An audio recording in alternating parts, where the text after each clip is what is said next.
Good evening.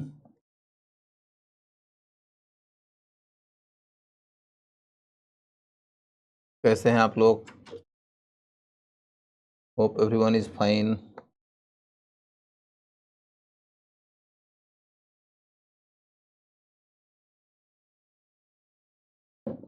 आप लोग को यदि कोई सवाल दागना है तो दाग दीजिए, पिछले क्लास से रिलेटेड।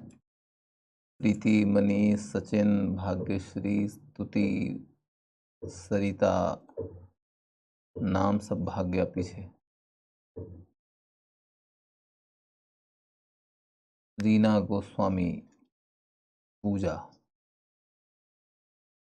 आशा, सचिन, नेहा पांडे। चलिए, सब लोगों का नाम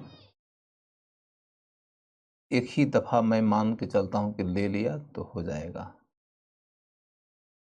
सही है ना? स्नेहा भारद्वाज जी और प्रियांशु बाबू, अमन अटूडे, रश्मि चौहान जी, सरिता रेवाड़, निकिता जी, अंशुल यादव जी, खुशबू कुमारी जी, अमित यादव जी, नेहा पांडे जी, सब लोगों को एक साथ ही नमस्कार।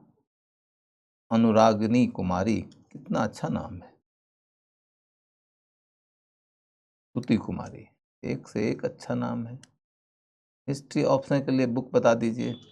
हिस्ट्री ऑप्शन के लिए बुक फिर किसी और दिन बता देंगे। आज का टॉपिक बहुत बड़ा है बेटा। तत्काल एनसीईआरटी पढ़ो, मेरा नोट्स पढ़ लेना, क्लास करो, फिर अलग अलग सेक्शन के लिए एक एक बुक पढ़ लेना, हो जाएगा। इसका नोट्स कहाँ मिलेगा? नोट्स सेक्शन में मिलेगा। बस नोट्स मिल गया है, भेज दिया गया है, अब देख लो।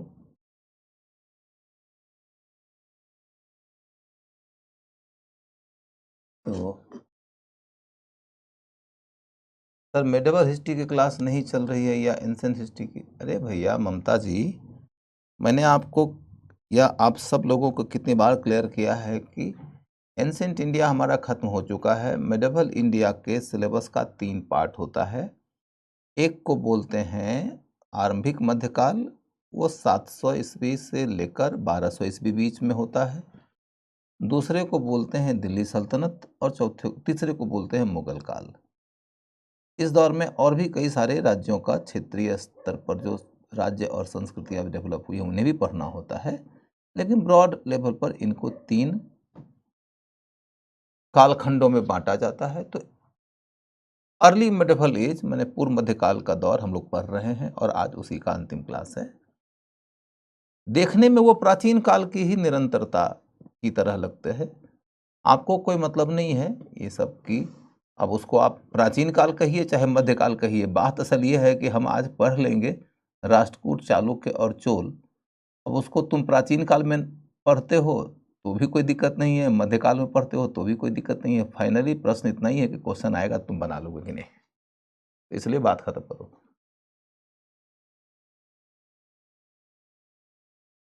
आप चाय पीते हैं, मैं भी चाय पी लेती हूँ, सही है।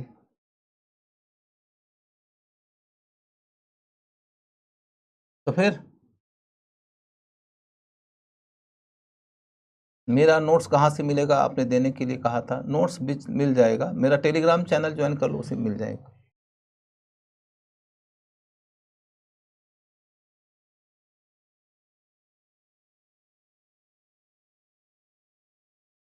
तो फिर कोई क्वेश्चन नहीं है आपका यदि पिछले क्लास से रिलेटेड, तो मैं आगे बढ़ जाता हूँ।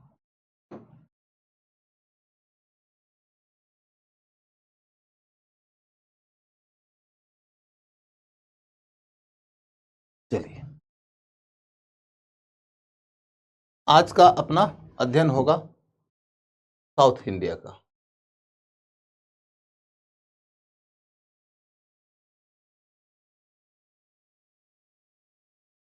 साउथ इंडिया का साउथ इंडिया का जो अध्ययन हम लोग करने जा रहे हैं, टेलीग्राम का चैनल है हिस्ट्री बाय रजनीश राज नाम से। मैं देख लूँ यार, मैं खुद ही टेक्नो फ्रेंडली इतना नहीं रहा हूँ। टेक्नो फ्रेंडली और डिजिटल फ्रेंडली होता ना तो फिर कुछ और बात होती।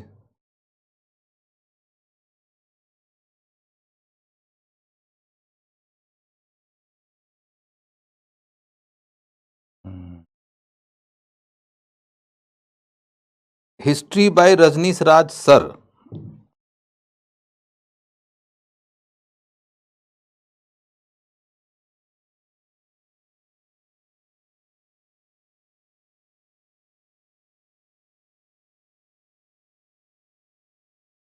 वैसे सर किसी और ने लगा दिया है तो मैं तो सिंपल रजनीश राज ही हूँ, लेकिन चैनल का नाम यही है, history by Rajneesh Raj sir. अच्छा, रजनीश राज ऐसे नहीं है, नाम का स्पेलिंग है हिस्ट्री बाय रजनीश, NI है, NEE नहीं है, history by Rajneesh Raj sir है। अभी उसमें 3217 मेंबर्स हैं। तो आप कहिएगा कि नंबर ऑफ द मेंबर्स क्यों बता रहे हैं, तो इसलिए क्योंकि और भी टेलीग्राम चैनल्स हैं मेरे नाम से, तो आपको यह मालूम रहे कि कौन सा ज्वाइन करना है, तो आप यही वाला ज्वाइन करना, जिसमें कि नंबर 1 तो ये है कि रजनीश का स्पेलिंग जो है वह NISH है, न कि NEESH। और दूसरा, नंबर ऑफ द मेंबर्स जो है वो 3200 के आसपास है। हो गया बस।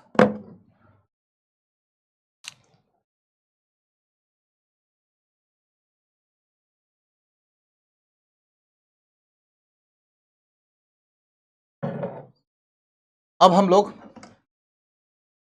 साउथ इंडिया की ओर चलते हैं।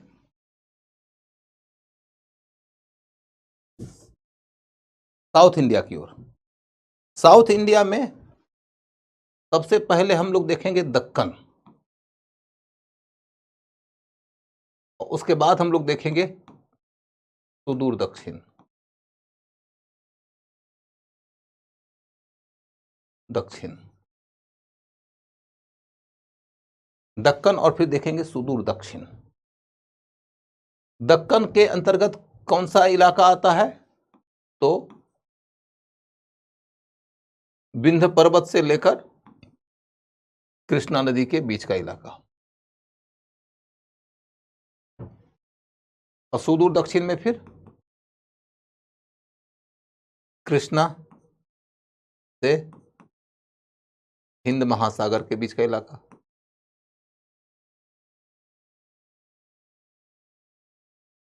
कृष्णा से हिंद महासागर के बीच का इलाका। ज्वाइन किए हैं, मिला नहीं है। मैंने कब कहा कि मैंने डाल दिया है? मैंने कहा कि मैं उसके ऊपर डाल दूंगा तो अपने आप आपको मिल जाएगा, ये बात मैं बोल रहा हूं। तो दक्कन, विंध्य, कृष्णा, विंध्य से कृष्णा के बीच का इलाका। अब देखो तो इस क्षेत्र में कौन से राज्य हैं?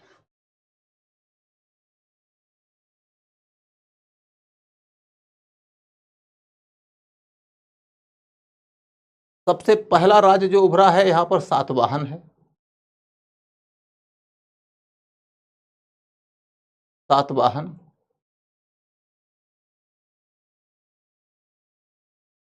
आपने सातवाहन का अध्ययन कर लिया है।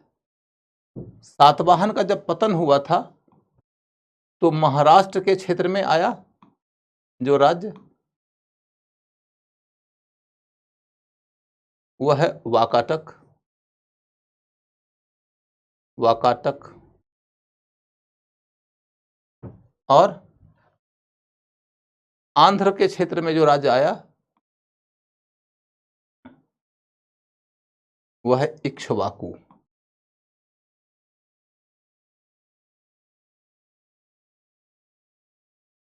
इक्ष्वाकु। उसके बाद वाकाटक राज्य का जब पतन हुआ तो इसके जगह पर आया बादामी का चालुक्य। बादामी का चालुक्य।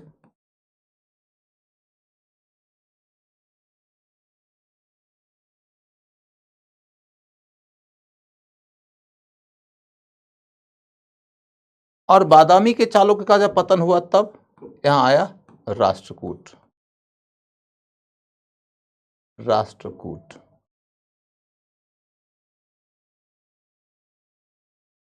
बादामी के चालुक्य तक का अध्ययन आपने कर रखा है।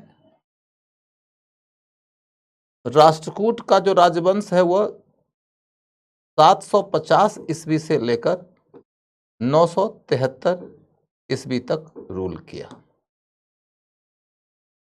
750 ईस्वी से लेकर 973 ईस्वी तक रूल किया। फिर हम क्या देखते हैं,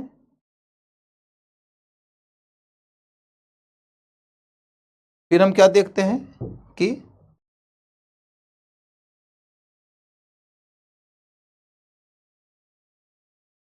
पी पूछ रहे हो भैया, मुझे सब ध्यान नहीं रखता। एक सेकंड रुक जा भाई।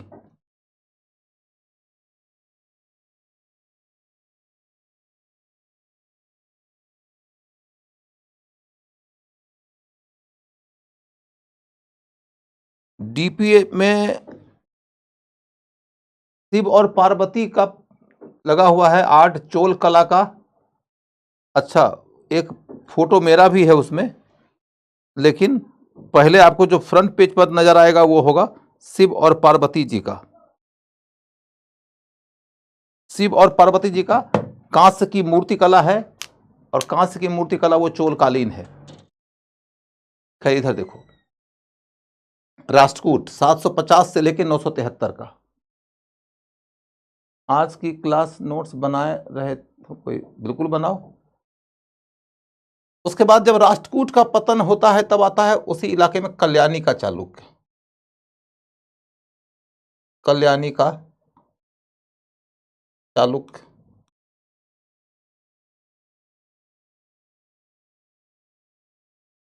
और कल्याणी का जब चालुक्य का पतन होता है तब फिर उस इलाके में आता है देवगिरी का यादव।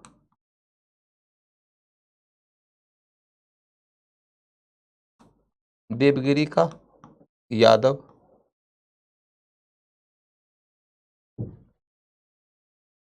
और कुछ अन्य राज्य आते हैं, उसकी चर्चा बाद में करेंगे। यह हुआ दक्कन का सामान्य वंश वृक्ष। दक्कन का सामान्य वंश वृक्ष ये हुआ। पर्टिकुलरली महाराष्ट्र के इलाके पर यदि फोकस करिए तो आंध्रा के इलाके में जाकर देखोगे तो आपको ये नजर आने को है कि सातवाहन ने यहां पर रूल किया था। सातवाहन के बाद में इक्ष्वाकु आ गए। सातवाहनों के पहले वहां मौर्यों का रूल था।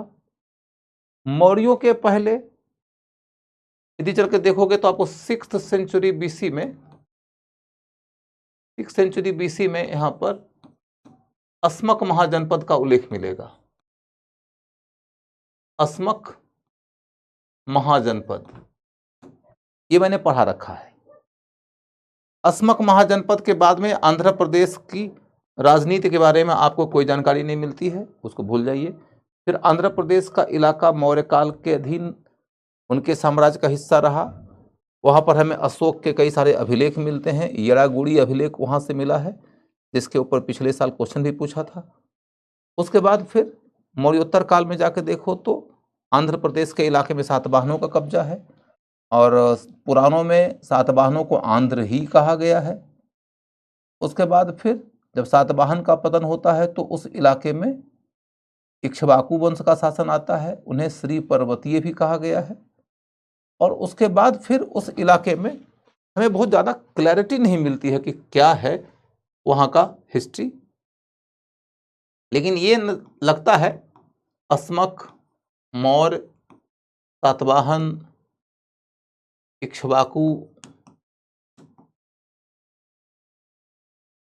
और कुछ समय तक अराजकता की स्थिति रही होगी, वो अस्पष्टता है।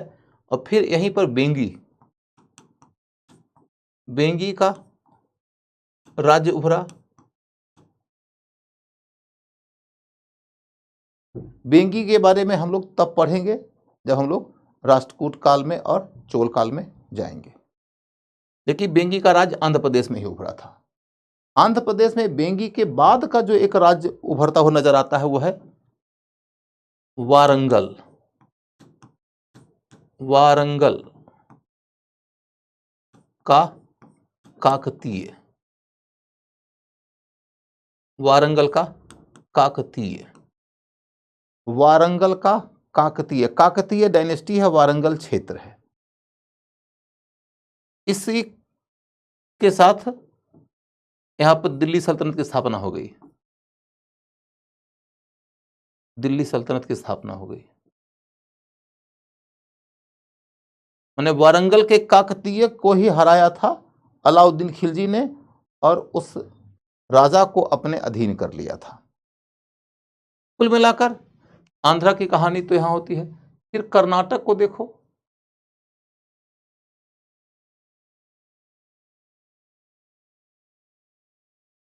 कर्नाटक में आपको क्या नजर आने को है? कर्नाटक के इलाके में जाओगे तो तुम देखोगे कि एक तो यहां पर आपको पाषाण काल का भी प्रमाण मिलता है, पाषाण काल का प्रमाण मिलता है। पाषाण काल के प्रमाण के बाद फिर जाके देखोगे महापाषाण काल का प्रमाण भी मिलता है। लेकिन पाषाण महापाषाण की चर्चा तो छोड़ दो अब। उसके बाद फिर उस इलाके का इतिहास आप लिखना चाहते हो तो डायरेक्ट आपको मौर्य काल पर जाना पड़ेगा। मौर्य काल का इतिहास आपको यहां से जानने को मिलेगा। मौर्य काल का इतिहास आपको यहां से जानने को मिलेगा। और ये याद रखिएगा कि यदि आप मौर्य काल पढ़ते हैं तो मैंने बताया था कि चंद्रगुप्त मौर्य ने यहीं पर अपना प्राण त्याग दिया था, श्रवणबेलगोला में। श्रवणबेलगोला में ही चंद्रगुप्त मौर्य ने अपना प्राण क्यों त्यागा? क्या महत्व है श्रवणबेलगोला का जैन धर्म की दृष्टि से? थोड़ी थोड़ी ऐसी सोच आपकी होनी चाहिए और आपका दिमाग थोड़ा रेस्पॉन्ड करता रहे कि श्रवणबेलगोला का क्या महत्व है भाई जैन धर्म के इतिहास में। यदि आपका दिमाग थोड़ा क्विक है, रेस्पॉन्सिव है, झट से जाके विकिपीडिया में तलाश करेगा, क्लास के दौरान नहीं, क्लास के बाद।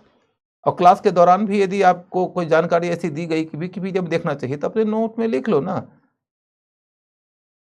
Consult Wikipedia. जरूरी नहीं है कि हर चीज तुम्हारे नोट्स में हो और हर चीज तुम्हारे टीचर ने क्लास में ही पढ़ाया हो। तुम अपने नोट्स और अपने टीचर के ऊपर रीजनेबल डिग्री का डिपेंडेंस डेवलप करो और अतिरिक्त भी हासिल करने की कोशिश करते रहो। कई दफा तो तुम्हारा नोट्स चूक सकता है, तुम्हारा टीचर चूक सकता है, लेकिन तुम्हारी जानने की जो इच्छा है वो नहीं चूकेगी। और क्वेश्चन पूछ दिया जाएगा कि श्रवणबेलगोला का क्या महत्व है, तो उसके ऊपर बना लोगे। क्योंकि श्रवणबेलगोला के ऊपर क्वेश्चन आ चुका है कि चंद्रगुप्त मौर्य की मृत्यु कहाँ हुई, नंबर 1। नंबर 2, वहां पर क्वेश्चन आ चुका है बाहुबली के ऊपर। वहां जो बाहुबली की प्रतिमा मिली है उसके ऊपर क्वेश्चन आ चुका है। तो और क्या महत्व है? 1 लाइन में 2 लाइन में देख लो। बाहुबली के ऊपर क्वेश्चन आ चुका है सरिता बेटा। उसके बाद फिर देखोगे मौर्य काल के आगे बढ़ो। मौर्योत्तर काल में तो हमें उस दौर में कोई राजवंश उभरता हुआ नहीं नजर आता है। संभवतया सातवाहनों का ही कुछ प्रभाव इस इलाके में रहा होगा, लेकिन हमें उस काल में कोई मजबूत राजवंश नहीं दिखाई देता है। फिर हम देखते हैं यहां पर कदंब राजवंश। कदंब राजवंश, कदंब के माध्यम से ही पहली दफा कन्नड़ भाषा जन्म लेती है। कन्नड़ भाषा का पहला जो आरंभ है वो कदंब राजवंशियों के माध्यम से ही हुआ है, कन्नड़ भाषा। कदंब के बाद फिर हमें उस इलाके में कोई मजबूत राजवंश नहीं दिखता है। लगता है पूर्वी गंग, सॉरी पश्चिमी गंग, माफ करिए, पश्चिमी गंग, पश्चिमी गंग। एक गंग डायनेस्टी है जिसकी एक शाखा पश्चिमी भारत में रूल करती है, एक शाखा पूर्वी भारत में रूल करती है। पूर्वी भारत में गंग लोगों ने जो रूल किया है उस इलाके में आपको उड़ीसा नजर आएगा। और उन लोगों ने बड़े बड़े निर्माण कार्य किए हैं, मंदिर वगैरह का निर्माण बड़ी संख्या में किया है उन्होंने। उसका नोट्स में लिस्ट भी मैं दे दूंगा। तो पूर्वी गंग उड़ीसा में और पश्चिमी गंग कहाँ? तो कर्नाटक में। इसके बाद फिर राष्ट्रकूट। राष्ट्रकूट राजा जो है वो महाराष्ट्र और कर्नाटक और कुछ आंध्र प्रदेश के इलाके पर भी रूल करते हैं। और इसीलिए देखिएगा कि राष्ट्रकूट राजा अमोघ वर्ष जो है वह कन्नड़ भाषा में किताब लिखता है। कन्नड़ भाषा का विकास मूल रूप से इनके काल में हुआ, यानी कि कदम्बों के समय में कन्नड़ भाषा आरंभिक स्तर पर थी और इनके काल में कन्नड़ भाषा एक साहित्यिक भाषा बन गई, एक अच्छी भाषा बन गई, उन्नत भाषा बन गई। दीपेश कुमार जी, आपको जन्मदिन की बहुत सारी शुभकामनाएं। ईश्वर करे कि आप दीप की तरह जलते रहें और आप दीपों का इसी तरीके से शासक बने रहें। आप जहां हो वहां दीप हो, आप जहां हो वहां अंधेरा न टिक पाए। आपकी आभा, आपका ज्ञान, आपका भाव, आपका विचार, आपका कर्म प्रकाश फैलाता रहे। आप स्वयं में प्रकाश पुंज बन जाइए। जन्मदिन की बहुत सारी शुभकामनाएं, खूब सारा आशीर्वाद।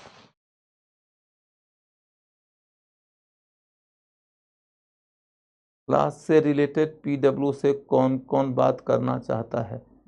क्या क्या बात करना चाहते हो तो पहले हमको बता दो, फिर हम ही बात कर लेंगे पीडब्ल्यू से। पाषाण काल, महापाषाण काल, मौर्य काल, कदम हो गया। पश्चिमी गंग क्लियर है, राष्ट्रकूट का मामला। अब रेनू क्या बात करना है पहले हमको बता दो, हमसे बात कर लो। यदि कोई ऐसी बात रहेगी जिसका समाधान मैं निकाल सकूं तो मैं ही निकाल दूंगा। आगे, राष्ट्रकूट के काल में कन्नड़ भाषा का खूब विकास हुआ। उसके बाद फिर अगला राजवंश आता है जो कर्नाटक में रूल करने वाला है, वह है वारंगल, सॉरी वारंगल बोल दिया, माफ करिए,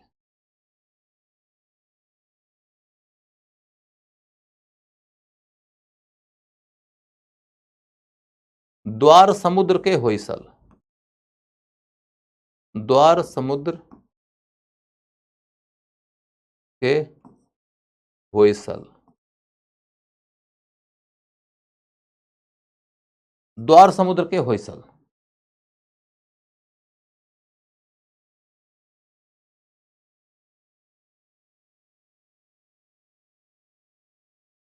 द्वार समुद्र के होयसल।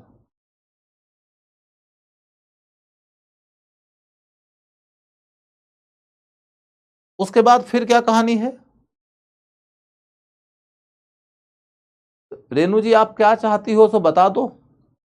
यदि आपके पास में कोई सजेशन हो, कोई यदि आपके पास में ऑल्टरनेटिव आइडिया हो तो बता दो, ताकि उसके आधार पर कुछ सुधार किया जा सकता है।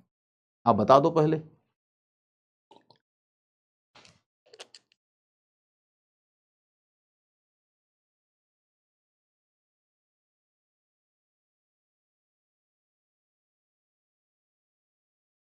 दिन में 7 आवर की क्लास, ऑनलाइन क्लास लेते हैं, फिर पढ़ना और सब मैनेज करना।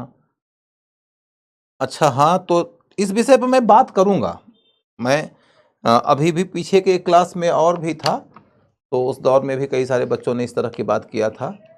आप लोगों की ओर से भी ऐसी कोई बात है तो मैं इस विषय पे मैनेजमेंट के साथ में जब कभी मीटिंग होगी हमारी, ऐसी मीटिंग कभी कभी होते रहती है, तो जब कभी हमारी मीटिंग होगी तो उस मीटिंग के दौरान मैं बात उठा दूंगा। मैं ये नहीं जानता कि आपकी बात मैं उठाऊंगा तो उसके बाद मैं क्या समाधान लेकर आऊँगा, I don't know, I am just a guest faculty. तो management will have to take the decision. उनकी क्या स्थितियां हैं और उन्होंने क्या सोचकर ऐसा किया है, ये वो जानेंगे। मैं बस इतनी बात कहता हूं कि मैं आपका प्रश्न प्लेटफॉर्म तक पहुंचा दूंगा। समाधान क्या होगा देखते हैं।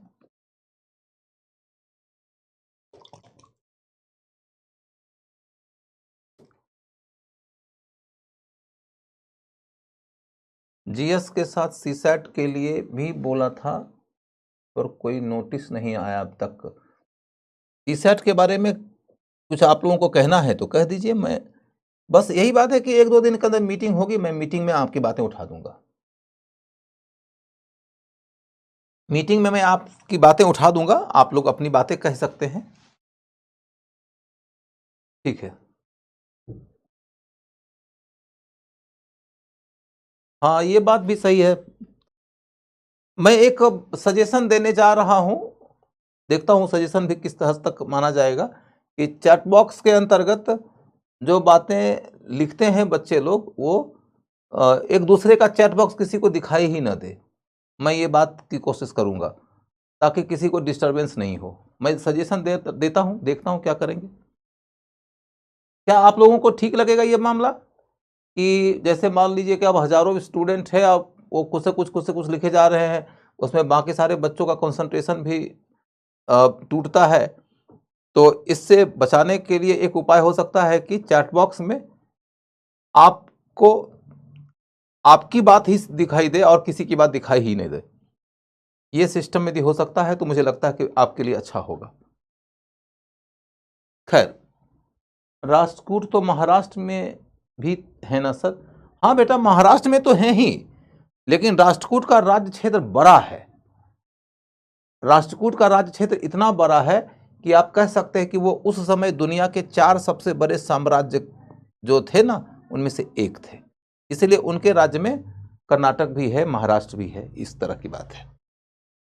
द्वार समुद्र के होयसल हैं, और द्वार समुद्र के होयसल के समय में इनके ऊपर अलाउद्दीन खिलजी का हमला हो गया, और इस तरीके से वो दिल्ली के सुल्तान के अधीन हो गए। ये जो आप इधर देखे हो देवगिरी का यादव, देवगिरी के यादव के समय में भी अलाउद्दीन खिलजी का हमला हो गया और ये दिल्ली के सुल्तान के अधीन हो गए। महाराष्ट्र के देवगिरी का यादव अंतिम राजवंश है हिंदुओं का, और उसी यादव राजवंश ने सुल्तान अलाउद्दीन खिलजी की अधीनता स्वीकार किया। द्वार समुद्र के होयसल, वहां हिंदुओं का अंतिम स्वतंत्र राजवंश है, उन्होंने भी अलाउद्दीन खिलजी की अधीनता स्वीकार किया। और वारंगल के काकतीय अंतिम स्वतंत्र राजवंश है, उन्होंने भी अलाउद्दीन खिलजी की अधीनता स्वीकार किया। अधीनता स्वीकार किया का मतलब यह है कि ये लोग अपने अपने इलाके में राजा बने रहे, लेकिन अलाउद्दीन खिलजी को अपना संप्रभु मानते थे और उसको रेवेन्यू देते थे, उसको जरूरत के मुताबिक अन्य सहायता देते थे और उसके जरूरत के अनुसार दिए गए आदेशों का पालन करते थे, क्योंकि ये युद्ध में हार गए थे उससे। तो यहीं पर जाकर ये कहानी खत्म हो जाती है।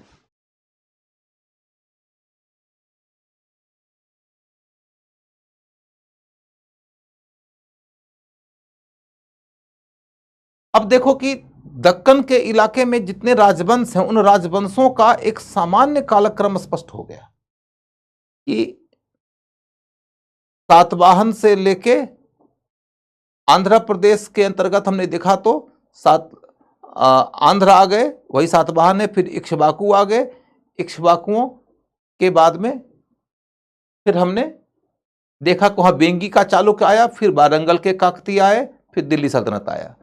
महाराष्ट्र में हमने देखा कि मौर्यों के बाद महाराष्ट्र के अंतर्गत सातवाहन आए, सातवाहन के बाद वाकाटक आए, वाकाटक के बाद में बादामी के चालुक्य आए, बादामी के चालुक्य के बाद में राष्ट्रकूट आए, राष्ट्रकूट के बाद में कल्याणी के चालुक्य आए, कल्याणी के चालुक्य टूटने के बाद यहाँ देवगिरी के यादव आए, और देवगिरी के यादव के साथ ही स्वतंत्र राजवंश खत्म हो जाता है, क्योंकि उन्होंने अलाउद्दीन खिलजी की अधीनता स्वीकार कर लिया।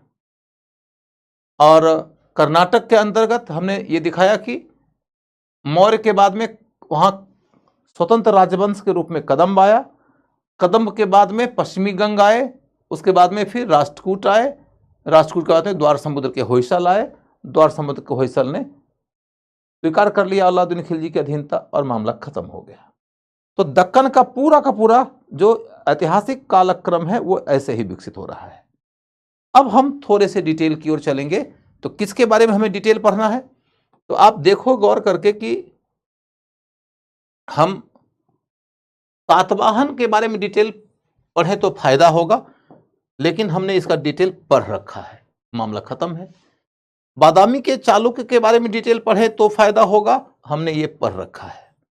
राष्ट्रकूट के बारे में डिटेल पढ़े तो फायदा होगा। हमने इनके बारे में थोड़ा थोड़ा पढ़ रखा है त्रिपक्षीय संघर्ष में, आज उसके आगे बढ़ेंगे। इनके बारे में कुछ भी डिटेल पढ़ना जरूरी नहीं है, इक्का दुक्का ही फैक्ट पढ़ना होगा। इनके बारे में एक दो लाइन में ही पढ़ना होगा, कुछ भी खास नहीं।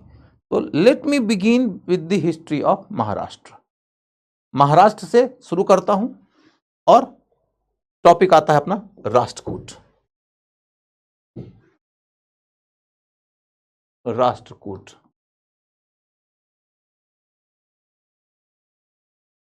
राष्ट्रकूट,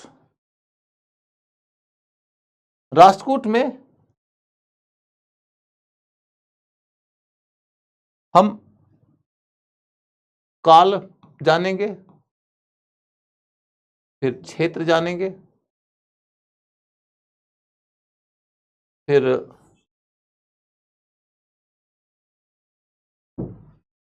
इनका इकोनॉमी जानेंगे,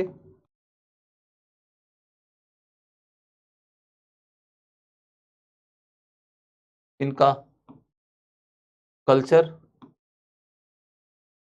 जानेंगे। बात इतने भर की रह जाएगी। काल देखो,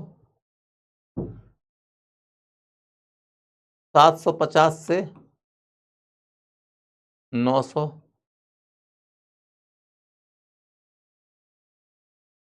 973।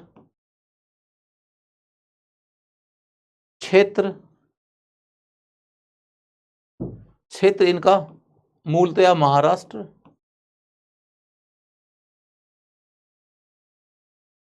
और कर्नाटक।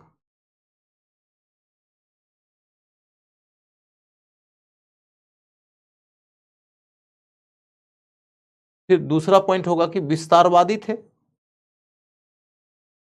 विस्तारवादी थे।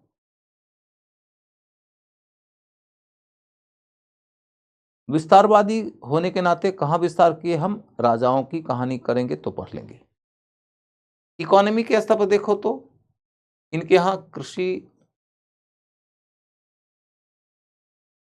उद्योग, व्यापार सबका विकास हुआ। कृषि, उद्योग, व्यापार सबका विकास हुआ। फिर हम देखते हैं कि इनके समय में विदेश व्यापार बहुत उन्नत हुआ, विदेश व्यापार बहुत उन्नत हुआ।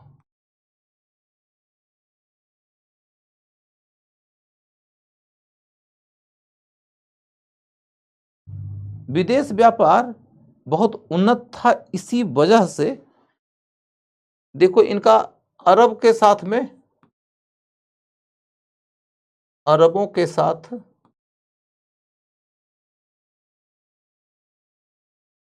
मैत्रीपूर्ण संबंध था।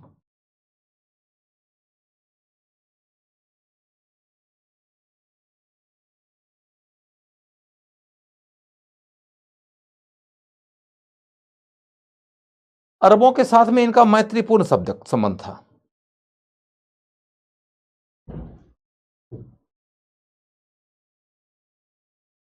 अरबों के साथ में मैत्रीपूर्ण संबंध था। इसको समझो, कहानी क्या है कि ये चूंकि विदेशी व्यापार करते थे तो इसलिए इनको अरब सागर के इलाके में व्यापार में बहुत बड़े पैमाने पर मुस्लिम व्यापारियों के साथ में और मुस्लिम शासकों के साथ में, मुस्लिम आवाम के साथ में डील करना होता था। ये वही दौर है कि जब भारत में अरबों का हमला भी हुआ है। भारत में 712 ईस्वी में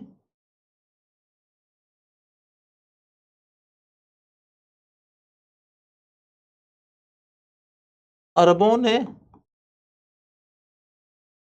सिंध को जीत लिया था, सिंध को जीत लिया। ये एक बड़ी घटना है इस दौर की। 712 ईस्वी में तो एक अरब हमलावर मोहम्मद बिन कासिम आया और उसने सिंध के राजा दाहिर को पराजित करके उसके राज्य पर कब्जा कर लिया। ये तो एक बात हुई। दूसरी बात यह है कि फिर अरब हमलावरों ने आसपास के राज्यों के ऊपर लगातार हमला किया। उनका हमला गुजरात के गुर्जर प्रतिहार वाले राजवंश के इलाके में भी हुआ, उनका हमला फिर सिंध के ऊपर पंजाब के इलाके में भी हुआ, फिर उनका हमला मध्य भारत के इलाके में भी हुआ। तो सिंध के आसपास जो भी राज्य हैं, उन राज्यों के ऊपर शासन करने वाले राजाओं को अरबों के हमले का शिकार होना पड़ा, और इस वजह से उन राजाओं के मन में अरबों के प्रति स्वाभाविक आक्रोश था। और इसीलिए आप देखोगे कि उस युग में जो विदेशी लोग आ रहे हैं यात्री, उनमें से एक महत्वपूर्ण यात्री है सुलेमान। सुलेमान अरब यात्री है जो प्रतिहारों को अरबों का दुश्मन बताता है, और इस पे क्वेश्चन आने की भरपूर संभावना है। पिछले दिनों खूब चर्चा रही है। कल आपने पढ़ा है ना अल बिरूनी। तो अल बिरूनी कौन था? एक अरबी यात्री था जो महमूद गजनबी के साथ आया था। अल बिरूनी के पहले एक और यात्री आ चुका था, अल मसूदी। अल मसूदी, और अल मसूदी के पहले एक अरब यात्री आ चुका था, सुलेमान।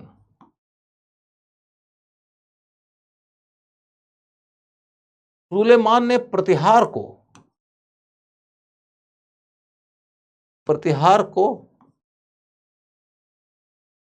अरबों का दुश्मन कहा है, अरबों का दुश्मन कहा है। सुलेमान ने कहा है कि प्रतिहार अरबों के दुश्मन है, लेकिन इसके साथ ही वो ये कहता है कि राष्ट्रकूट मित्रवत है।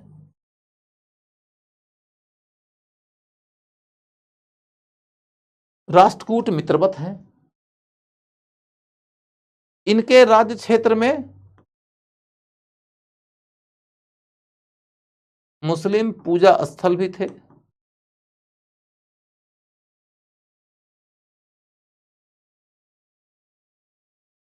मैंने मुसलमान लोग जब इस इलाके से व्यापार करते थे तो व्यापार करते हुए वो यहाँ रहते भी थे, और रहते थे तो उन्हें पूजा भी करनी है, या मैंने उन्हें अपने तरीके से अपने खुदा को याद करना है, तो उसके लिए वो मस्जिद भी बनाते थे।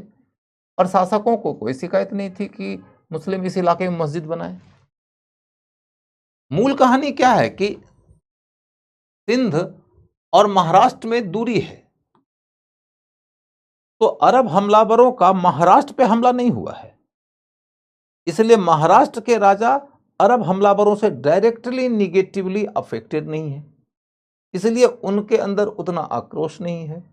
और दूसरी बात यह है कि ये चूंकि समुद्र के तट के ऊपर बसे हुए शासक हैं, उनका साम्राज्य समुद्र तटीय है, अंतर्राष्ट्रीय व्यापार में ये महत्वपूर्ण भूमिका निभाते हैं, इससे उनका इकोनॉमी बहुत प्रभावित होता है, और उस इलाके के व्यापार के ऊपर अरबों का बहुत दबदबा हो गया था उस समय। तो अरबों से दुश्मनी करके वो अपने इकोनॉमी का बहुत बड़ा लॉस कर लेते, तो राजपूतों ने अरबों के साथ में सौहार्द का संबंध अपनाया। तो ये वाला मामला बहुत महत्वपूर्ण बन जाता है कि राष्ट्रकूट सौहार्दपूर्ण थे और गुर्जर प्रतिहार वैमनस्यपूर्ण थे। ठीक है। और हो सकता है कि क्वेश्चन आपको इस तरीके से भी दे दे कि तीनों यात्री का नाम दे देगा और कहेगा कि इनके आने का क्रम बताइए। डिटेल में तो पूछना होगा तो इसके बारे में पूछेंगे, जो मैंने कल पूरा डिटेल समझा दिया है आपको, बाकी हमारी कहानी तो हो जाती है। अब देखो कि इनका कल्चर कैसा था। तो राष्ट्रकूट राजाओं के कल्चर के बारे में यदि आप पढ़ोगे तो मूल कहानी यह है कि ये ब्राह्मण धर्म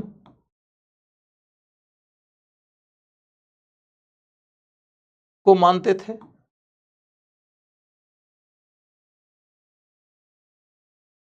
ब्राह्मण धर्म को मानते थे। भक्ति मार्ग की प्रधानता थी। भक्ति मार्ग की प्रधानता थी।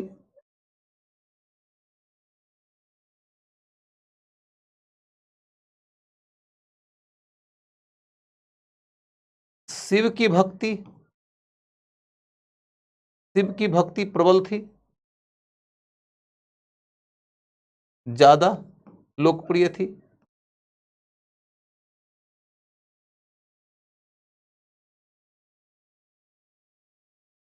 शिव की भक्ति ज्यादा लोकप्रिय थी।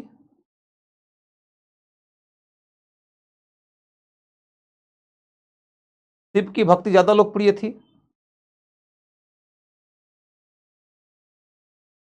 उसके बाद अन्य धर्मों के प्रति उदारता थी।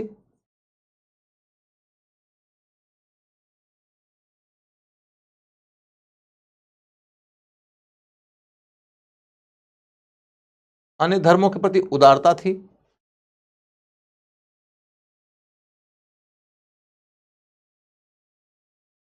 उसके बाद अन्य धर्मों के प्रति उदारता थी। उसके बाद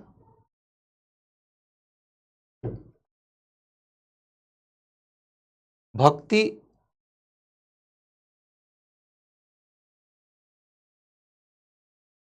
कर्मकांड ज्ञान मार्ग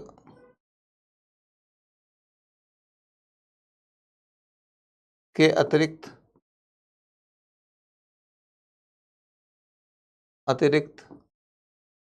जैन धर्म भी लोकप्रिय हुआ। जैन धर्म को भी संरक्षण मिला।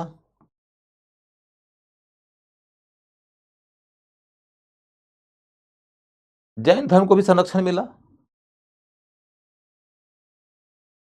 यहां पर आपको एक बात याद कराऊं कि ये लिख लिया होगा आपने, जैन धर्म को भी संरक्षण मिला, भक्ति धर्म भी चला, कर्मकांडीय धर्म भी है, ज्ञान मार्गी धर्म भी है, लेकिन हिंदू धर्म की जो ब्राह्मणवादी धारा है उसके अतिरिक्त आपको श्रमणवादी धारा भी यहां नजर आएगी।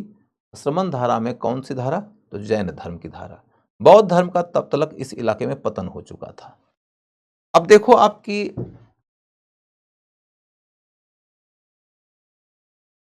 जैन धर्म से संबंधित आपको 3 बातें समझनी है। एक बात यह कि आप यदि बादामी के चालुक्य की कहानी याद करो, बादामी का चालुक्य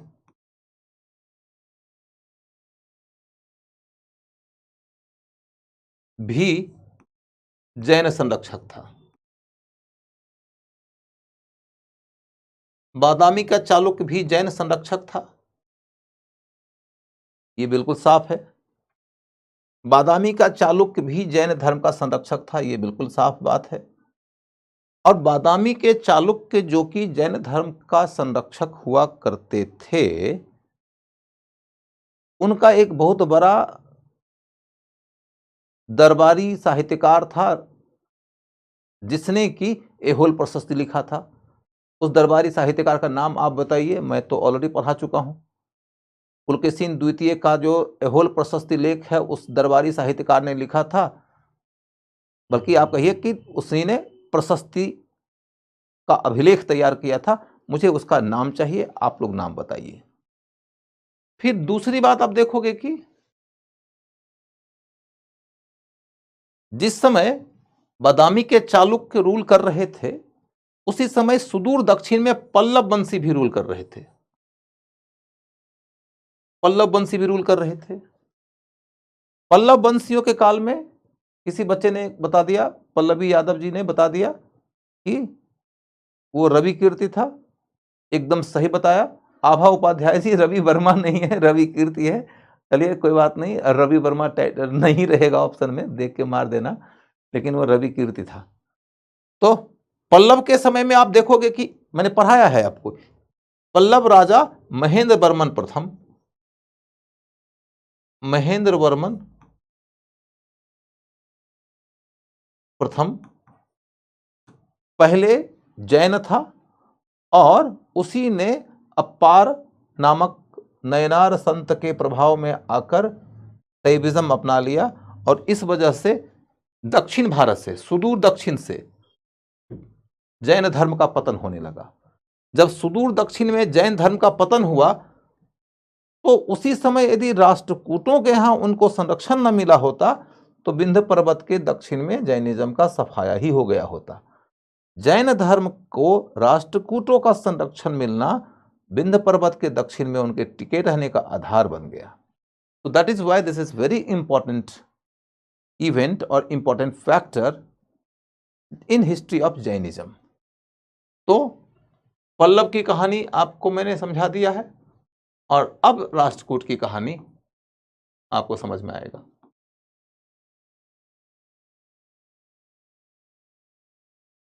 और इसी वजह से देखोगे इस काल में बहुत सारे लोग जैन धर्म के विद्वान लोग हैं जिन्होंने कि कन्नड़ भाषा में खूब सारी साहित्य की रचना किया है, कन्नड़ भाषा में साहित्य की रचना किया।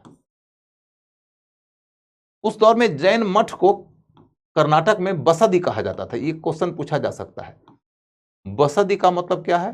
तो मठ। किसका मठ? जैन मठ। जैन मठ को कर्नाटक में बसदी कहा जाता था। हो सकता है आपसे ये क्वेश्चन ना पूछे कि बसदी कहां के मठ को कहा जाता था, आपसे ये क्वेश्चन पूछ दे बसदी का मतलब क्या होता है। तो बसदी का मतलब होता है मठ, जैन मठ। That was used, the word is used in Karnataka. इसी दौरान आप देखोगे कि जिनसेन वगैरह नजर आएंगे आपको। जिनसेन जिन्होंने आदि पुराण लिखा था, आदि पुराण लिखा था। मैंने आपको पढ़ाया हुआ है, आप इसके अतिरिक्त यहां पर कुछ पढ़ने की जरूरत नहीं है। जैनिज्म इस दौर में फ्लरिश कर रहा है, मालूम है। सबसे ज्यादा फला फूला कौन है? सबसे ज्यादा फला फूला कौन है? तो भक्ति मार्गी धर्म, और भक्ति मार्गी धर्म में भी शैव धर्म। शैव धर्म के फलने फूलने का प्रमाण आपको मिल जाएगा जब हम इनके काल में बनने वाले मंदिरों की कहानी पढ़ेंगे तो। ठीक है, अब हम कल्चर के अंतर्गत चलते हैं अगले विषय की ओर।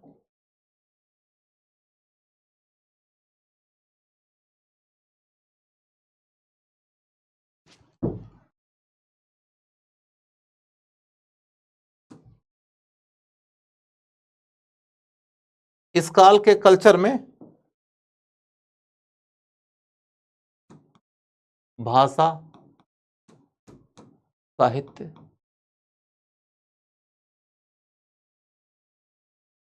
तो आप देखोगे कि इनके यहां कन्नड़ भाषा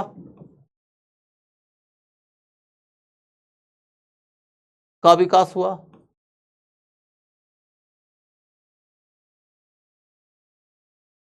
संस्कृत का भी विकास हुआ है, संस्कृत का भी विकास हुआ।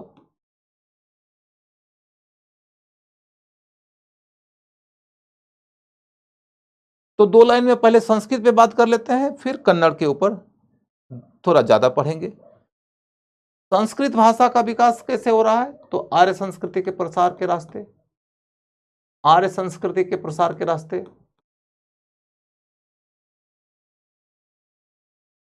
जैसे जैसे आप पूर्व मध्यकाल के अगले चरणों में जाते हैं वैसे वैसे देखेंगे कि शासक लोग आर्य संस्कृति के प्रसार में योगदान कर रहे थे और इसके लिए बड़े पैमाने पर भूमि अनुदान कर रहे थे, भूमि अनुदान कर रहे थे। भूमि का अनुदान सातवाहन के काल से शुरू हुआ था, फिर देखोगे कि वाकाटक के काल में यह और आगे बढ़ा। वाकाटक राजा प्रवरसेन द्वितीय के चम्मक प्रशस्ति लेख से पहली दफा यह पता चलता है कि शासक ने जिसे भूमि अनुदान में दिया उसे यह भी कह दिया कि अब तुम उस इलाके का प्रशासन का दायित्व भी संभालो। यानी न सिर्फ अब उस इलाके की भूमि तुम्हारी है बल्कि उस इलाके का एडमिनिस्ट्रेशन भी तुम ही संभालो। शायद वजह यह रहा था कि यदि उस इलाके की भूमि हो गई अनुदान प्राप्त करने वाले की,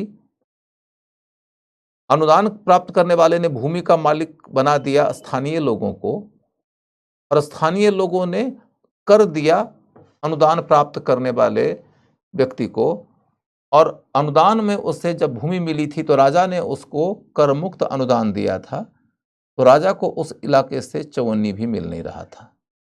राजा को जब किसी इलाके से चवन्नी भी न मिलेगा तो उस इलाके के एडमिनिस्ट्रेशन के ऊपर वो पैसा काहे खर्चेगा। पैसा खर्चने की जो जिम्मेदारी है उसी से बचने के लिए उसने यह तय किया कि जिसके हाथ में वह भूमि है, जो वहाँ के भूमिधर किसानों से रेवेन्यू लेता है, वो लोग जाने। इसीलिए जिन्हें डोनेशन दिया उनको उस इलाके का प्रशासनिक दायित्व भी दे दिया। धीरे धीरे इसके कारण बहुत तरह से डिसेंट्रलाइजेशन बल पाया। सातवाहन के बाद आप चल के वाकाटक के बाद आप चल के देखोगे कि बादामी के चालुक्य जब आए तो बादामी के चालुक्य काल में भी यही प्रक्रिया जारी रही। भूमि अनुदान बढ़ता गया, जिन्होंने अनुदान प्राप्त किया वो लोग उस इलाके का प्रशासन भी संभालने लगे, उनके पास में जुडिशियल राइट्स भी आ गए। यही प्रक्रिया राष्ट्रकूट काल में भी जारी रही। अनुदान दिया जा रहा था अनेक धर्म संस्कृति के लोगों को, लेकिन ब्राह्मणों को सबसे ज्यादा दिया गया था। ब्राह्मणों को जो अनुदान दिया गया था उसमें एक खास कैटेगरी था अनुदानों का, उसको अग्रहार कहते थे। अग्रहार का मतलब होता है कि एक गांव आपको दान में दे दिया गया, एक गांव दान में दे दिया गया। अग्रहार माने ब्राह्मणों का गांव। उस गांव में ब्राह्मण ही भूमि के मालिक होंगे, वह गांव ब्राह्मण का ही होगा। ऐसा नहीं है कि ब्राह्मण के अलावे कोई दूसरी जाति के लोग वहां पर नहीं रहते होंगे, नहीं कुछ तो कम से कम श्रमिक के रूप में उन्हें तो दूसरी जाति के लोग भी चाहिए ही चाहिए। हो सकता है कि ब्राह्मण उस इलाके में डोमिनेंट होते होंगे और अन्य आबादी के लोग कमजोर होते होंगे, लेकिन यदि उस तकनीकी में जाने से हम बचें तो अच्छा है। अग्रहार शब्द का शाब्दिक अर्थ है, जो क्वेश्चन में पूछा जाएगा तो वह ब्राह्मणों का गांव। ब्राह्मणों के इन गांवों का विकास कैसे हुआ? भूमि अनुदान के रास्ते। अब यहां के जो ब्राह्मण थे वो आर्य संस्कृति के प्रसार में योगदान करते थे। आर्य संस्कृति का प्रसार करेंगे तो इसके क्रम में वो शिक्षा भी देते थे, और वो शिक्षा देते थे तो संस्कृत में शिक्षा देते थे, और संस्कृत में शिक्षा देते थे तो इससे वेद, पुराण, धर्मशास्त्र, महाकाव्य, इन सबों की शिक्षा ज्यादा मिलती थी।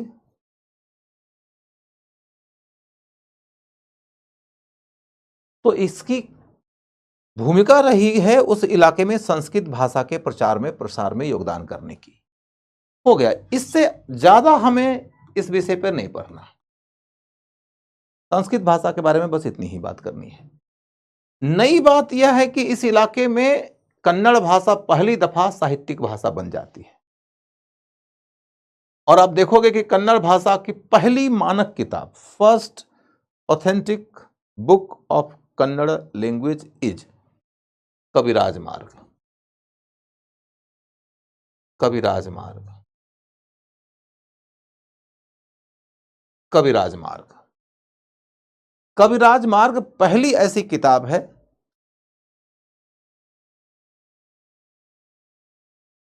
कविराज मार्ग पहली ऐसी किताब है जिसे कन्नड़ भाषा की ऑथेंटिक बुक कहा जाता है। दीपेश कुमार सर, एक सीरियल है यूट्यूब पे, भारत की खोज, वो देखिए, आपकी हिस्ट्री मजबूत हो जाएगी। हाँ, अच्छी समझ मिलेगी आपको। वो जवाहरलाल नेहरू की किताब है discovery of India. Discovery of India के ऊपर श्याम बेनेगल ने एक सीरीज बनाया है। उस सीरीज से आपको इतिहास की अच्छी समझ मिलेगी। कहानी की तरह है, घटनाओं का विकास भी होता है। आप उसके माध्यम से पूरी रोचक शैली में बहुत कुछ सीख सकते हैं। बल्कि मैं तो कहूँगा कि इस तरीके से आपको और भी तरह के सीरीज वगैरह देखने का प्रयास करना चाहिए। मेरी ओर से सुझाव है कि आप संविधान का सीरीज देखिएगा। संविधान बहुत गहन और बहुत रोचक जानकारी देने वाला है। डिस्कवरी ऑफ इंडिया भी देखिएगा, भारत एक खोज, हिंदी में भारत एक खोज है, तो भारत एक खोज भी देखिएगा और संविधान भी देखिएगा। और उसके बाद कभी मौका मिले तो प्रधानमंत्री सीरीज देखिएगा। प्रधानमंत्री सीरीज में थोड़ा नाटकीय बनाने का प्रयास किया गया है, लेकिन फिर भी आप देख सकते हैं। इस तरीके की कई सारी चीजें आते जाते रहती हैं, देखना चाहिए। जैसे मैंने देखा है कि एक ललन टॉप वाले हैं, सौरभ द्विवेदी, हाँ, उनका महामहिम का एक सीरीज मैंने देखा था, कुछ एक उसके एपिसोड्स देखे थे, अच्छा है, तो देखना चाहिए। इस तरीके के कुछ एक जो चैनल्स हैं वो ठीक जानकारी देते हैं, रोचक जानकारी देते हैं, वो जरूर देखना चाहिए। संविधान का सीरीज देखे हैं तो पल्लवी निश्चित रूप से वो अच्छा लगा होगा, I wish, rather I hope. तो कविराज मार्ग किनकी किताब है? अमोघ वर्ष की, अमोघ वर्ष की। अमोघ वर्ष राष्ट्रकूट वंश का सबसे कल्चरल किंग था, सांस्कृतिक दृष्टि से सबसे महान शासक इसी को माना जाता है। उसी ने किताब लिखा है कविराज मार्ग। माने कवियों को किन बातों का ध्यान रखते हुए साहित्य की रचना करनी चाहिए। दंडी ने काव्य प्रकाश नाम की किताब लिखा था संस्कृत में, उसी किताब से प्रेरित है यह किताब। और इस किताब की खास बात यह है कि कन्नड़ भाषा में लिखी गई है और कन्नड़ भाषा की पहली किताब है ये। इसके बाद फिर देखोगे कन्नड़ भाषा के त्रिरत्न का एक उल्लेख आता है। त्रिरत्न, थ्री ज्वेल्स, माने तीन महान साहित्यकार, उनको तीन रत्न कहा जाता है कन्नड़ भाषा के, पंपा, पोन्ना और रन्ना। पंपा, पोन्ना, रन्ना, ये अलग अलग तीन व्यक्ति हैं। इनमें सबसे बड़ा साहित्यकार ये हैं जिन्होंने महाभारत लिखा है कन्नड़ भाषा में, इसको पंपा भारत कहा जाता है।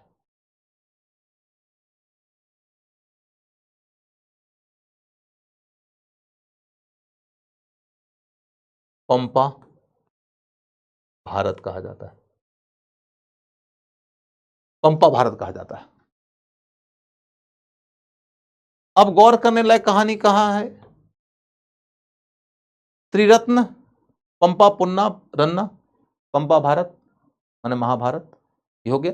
इससे अलग एक फैक्ट एक्स्ट्रा बोल देता हूं, वो क्वेश्चन हालांकि आएगा नहीं, वो ये कि ये दोनों राष्ट्रकूट कालीन थे और ये उसके बाद के थे, बट इस डिटेल में बिल्कुल नहीं पूछा जाएगा।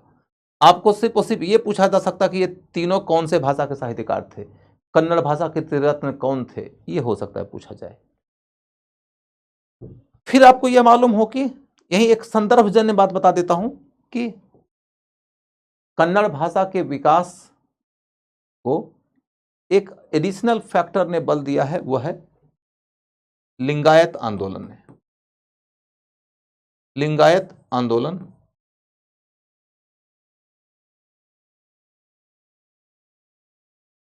ने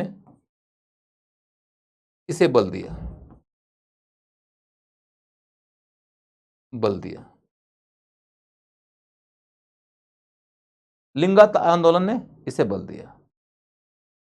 यहां आप देखोगे कि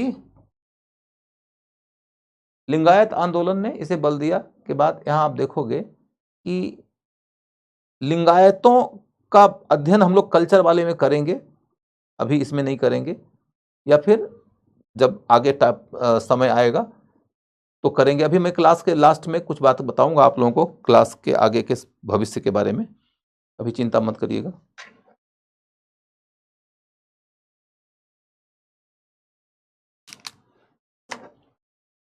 लिंगायत आंदोलन ने इसे बल दिया।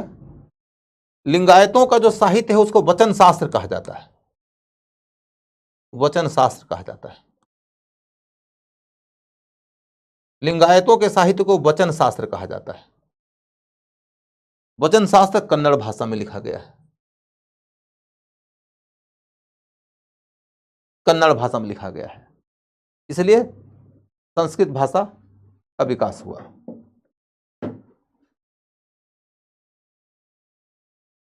उसके बाद फिर अगला मामला क्या है कि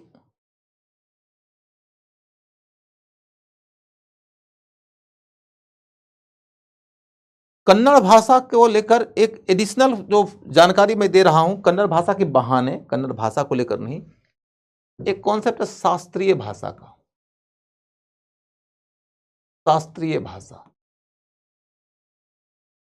भारत में मिनिस्ट्री ऑफ कल्चर के माध्यम से भाषाओं को शास्त्रीय भाषा का दर्जा दिया जाता है। तो शास्त्रीय भाषा में हम उसी भाषा को दर्जा देते हैं जो भाषा कुछ विशेषताओं से संपन्न हो, उस भाषा के पास में अपना मौलिक साहित्य का अच्छा कोश हो, उस भाषा का जन्म कम से कम 1000 साल पहले हुआ हो, 1000 साल से 1500 साल के बीच। इसमें शब्द ही कंफ्यूजिंग दिया गया है, तो हम क्या कर सकते हैं, इतना पुराना हो। यदि हम शास्त्रीय भाषा का दर्जा दे दें तो आपको इसके कई सारे फायदे होते हैं। शोध वगैरह कार्य करने के लिए सरकार पैसे देती है, सरकार इसके लिए कई तरह के अवार्ड वगैरह भी देती है। फायदा क्या होता है उसमें मेरा इंटरेस्ट नहीं है। मेरा इंटरेस्ट इस बात में है कि हिंदुस्तान में कौन कौन सी भाषा को शास्त्रीय भाषा का दर्जा दिया गया है। तो सबसे पहले तो आप ये जानो कि द्रविड़ भाषा की जो 4 भाषाएं हैं, द्रविड़ियन भाषा परिवार और आर्य भाषा परिवार, हिंदुस्तान में भाषा के 2 परिवार माने जाते हैं, एक द्रविड़ियन परिवार, एक आर्य परिवार। तो द्रविड़ परिवार में तमिल, कन्नड़,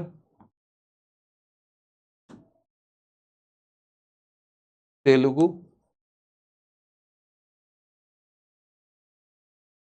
और संस्कृत, मलयाली,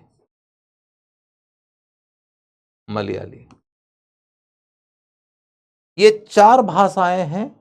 इन चारों भाषाओं को शास्त्रीय भाषा का दर्जा हासिल है।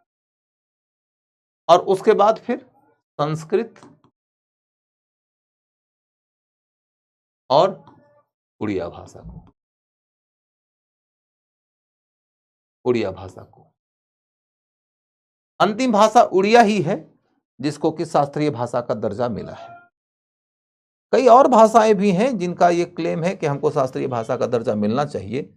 इसका क्लेम पाली भाषा के लोग भी कर रहे हैं, इसका क्लेम अर्धमागधी भाषा वाले भी कर रहे हैं, इस तरह का क्लेम बांग्ला भाषा के लोगों का भी है। बल्कि बांग्ला भाषा के पास में तो बहुत समृद्ध साहित्य है। हालांकि ये बात और है कि बांग्ला भाषा का जो साहित्य है वो थोड़ा लेटर ऑन डेवलप हुआ है। इनका जो सबसे पुराना बांग्ला भाषा का साहित्य है वो चर्यापद है। चर्यापद बांग्ला भाषा का प्राचीनतम साहित्य है जिसमें सहस्यानी बुद्धिज्म के बारे में जानकारी मिलती है। उसके बाद फिर धीरे धीरे बांग्ला भाषा का साहित्य विकसित होता गया। जब विकसित हुआ तो फिर तो बांग्ला भाषा ने बहुत उत्कृष्ट स्तर हासिल कर लिया। खैर, कुल मिलाकर 6 भाषाओं को शास्त्रीय भाषा का दर्जा प्राप्त है। ये बात मैंने आपके सामने स्पष्ट कर दी है। हो गया? अच्छा, तुम में से कुछ लोग ऐसा भी हो सकता है कि जिसको जवाहरलाल नेहरू के नाम से इतनी चिढ़ होगी कि यदि तुमको ये पता चल गया कि भारत एक खोज जो सीरियल है वो जवाहरलाल नेहरू की किताब पर लिखी गई है तो तुम लोग देखने से भी मना कर देगा। यदि तुम लोगों की दृष्टि कुछ इस तरीके से बन चुकी है और तुम इस तरीके से सोचने लगे हो तो भैया सावधान हो जाओ। पढ़ने लिखने वाले आदमी को ऐसे पूर्वाग्रहों से बचना चाहिए। इस तरीके से न तो तुम किसी को समझ पाओगे, न किसी को तुम जान पाओगे। जानना है और समझना है तो पढ़ो। हाँ, किसी को मानने की जरूरत नहीं है।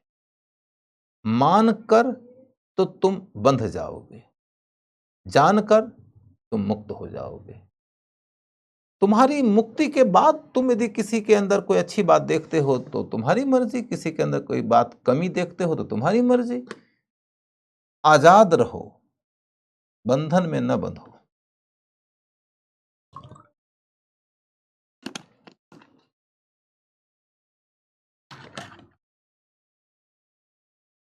तो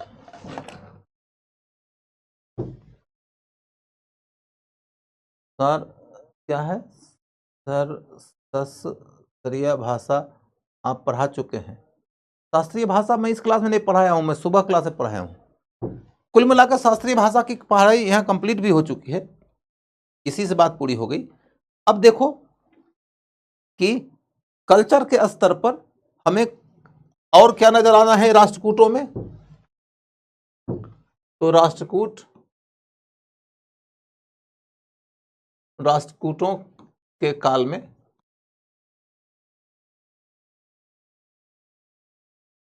मंदिर निर्माण को बल मिला। राष्ट्रकूटों के काल में मंदिर निर्माण,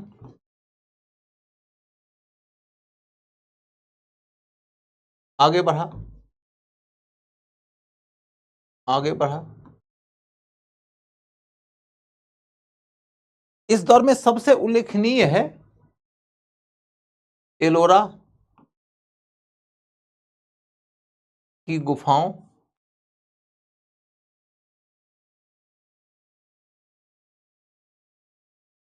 का निर्माण कार्य।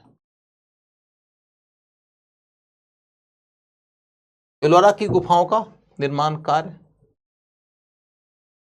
और फिर एलिफेंटा की गुफाओं का निर्माण कार्य।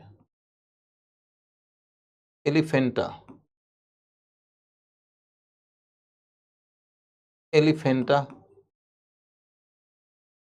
की गुफाओं का निर्माण कार्य। एलोरा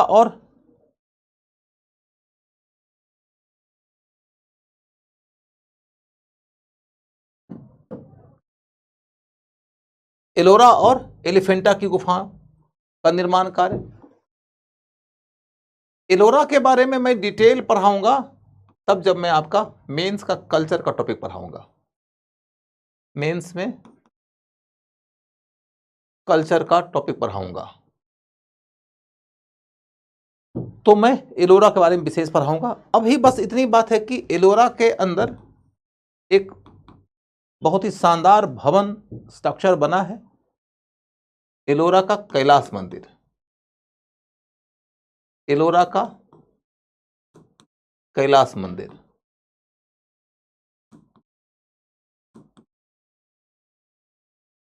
एलोरा का कैलाश मंदिर कौन बनाए हैं? तो कृष्ण प्रथम। कृष्ण प्रथम कृष्ण प्रथम राष्ट्रकूट राजाओं में एक उल्लेखनीय राजा है, जिसके काल की सांस्कृतिक उपलब्धि में सबसे उल्लेखनीय बात है कि उसने एलोरा का कैलाश मंदिर बनवाया था।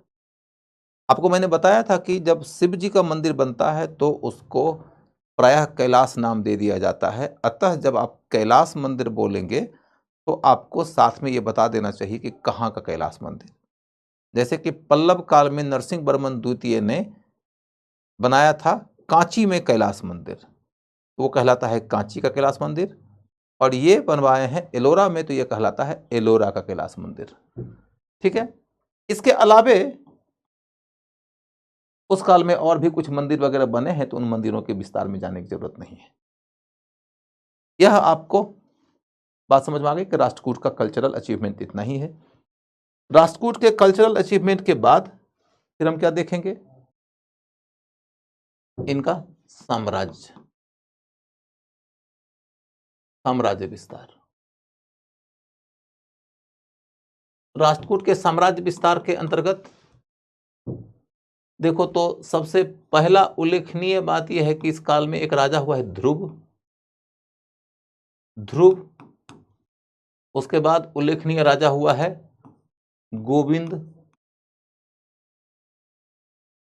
थर्ड। उसके बाद अमोघ वर्ष।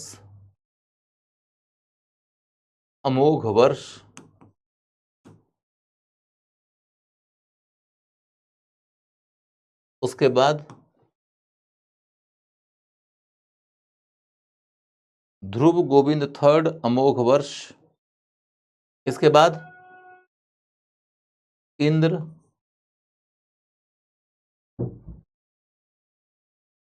थर्ड। उसके बाद कृष्ण थर्ड,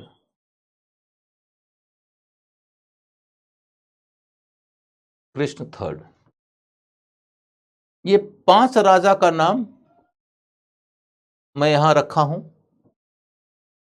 ध्रुव के बारे में कुछ भी नया पढ़ने की जरूरत नहीं है, मैं पीछे त्रिपक्षीय संघर्ष को पढ़ाते हुए बता चुका हूं कि ध्रुव ने पहली दफा दक्कन का एक राजा उत्तर में हमला किया है, इस तरीके से एक इतिहास बनाया है, और वो भी कामयाब हमला।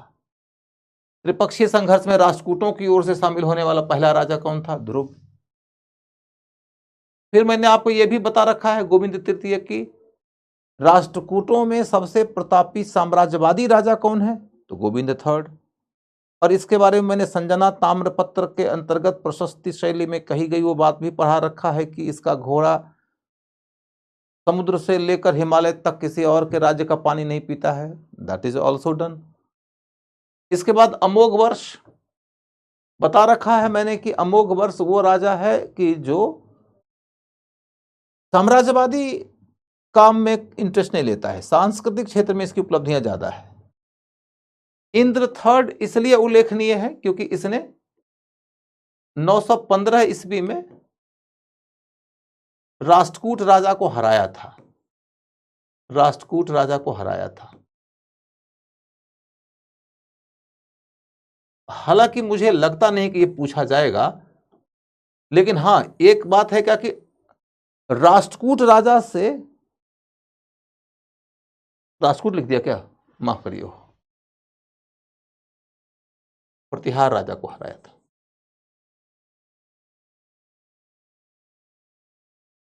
प्रतिहार राजा को हराया था। राष्ट्रकूटों और प्रतिहारों के बीच की अंतिम लड़ाई यही है, 915 ईस्वी में हुई है, जिसमें कि राष्ट्रकूटों की जीत हुई थी। हालांकि इसका परिणाम क्या है इतिहासकारों को पता नहीं है, इसीलिए हो सकता है कि नहीं ही पूछे। फिर भी मैंने बता दिया, भूलने की क्या जरूरत है, याद रखने का भी सरदर्द नहीं लेना। ऑप्शन देखोगे तो काम हो जाएगा। इसका नाम याद रखना, कृष्ण थर्ड। ये 950 ईस्वी में तकोलम की लड़ाई में, ये लड़ाई महत्वपूर्ण है, याद रखिएगा। तकोलम की लड़ाई में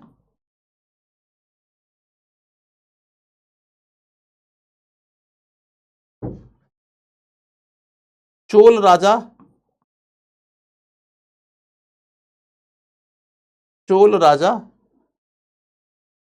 परांतक प्रथम को हराया।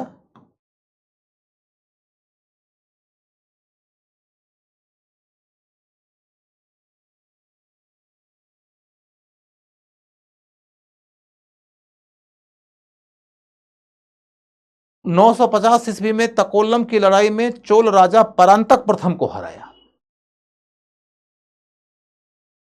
ये किसी भी राष्ट्रकूट राजा की ओर से हासिल की गई अंतिम साम्राज्यवादी उपलब्धि है। आप समझ सकते हैं ये घटना 950 की है, और 973 में तो उनका वंश ही खत्म हो गया है, और उनके इलाके पर किसने कब्जा कर लिया? कल्याणी के चालुक्यों ने। इस तरीके से राष्ट्रकूट के बारे में हमारी पढ़ाई कंप्लीट हो गई। राष्ट्रकूट के बारे में इस दायरे में ही क्वेश्चन आएगा, इसे बाहर क्वेश्चन नहीं आएगा। आज के क्लास में 15 मिनट का टाइम बचा है, मैं बीच में जो घड़ी देखता रहता हूं कि कितना हम कर सकते हैं। तो सबसे पहले मैं आपको कल्याणी के चालुक्य के बारे में बता देता हूं, उसके बाद की बात कहानी बाद में करेंगे। कल्याणी का चालुक्य, कल्याणी के चालुक्य के बारे में कम पढ़ना है, ज्यादा नहीं पढ़ना है। कल्याणी के चालुक्य के बारे में ये कि इनका एक राजा है सोमेश्वर, सोमेश्वर। एक राजा है विक्रमादित्य 6। ये इंपॉर्टेंट राजा है, ज्यादा पढ़ना है इसके बारे में। सोमेश्वर के बारे में कुछ खास नहीं, नाम भी ना जानो तो भी कोई दिक्कत नहीं होगी, क्योंकि इस लेवल का क्वेश्चन नहीं पूछा जाता है। फिर भी हो सकता है कि पूछ दे कभी सोमेश्वर किस वंश का राजा था, तो कल्याणी के चालुक्य का राजा था। कल्याणी के चालुक्य का वंश क्या हुआ? चालुक्य। कल्याणी क्या है? उनका क्षेत्र। कहां है? बंबई के पास, आज का कल्याण।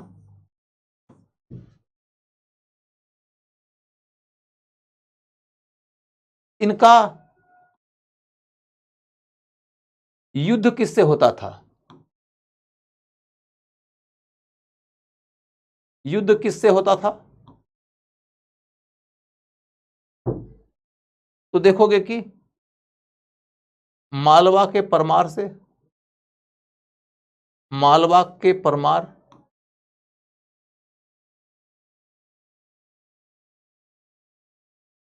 इसके बाद वेंगी के चालुक्य,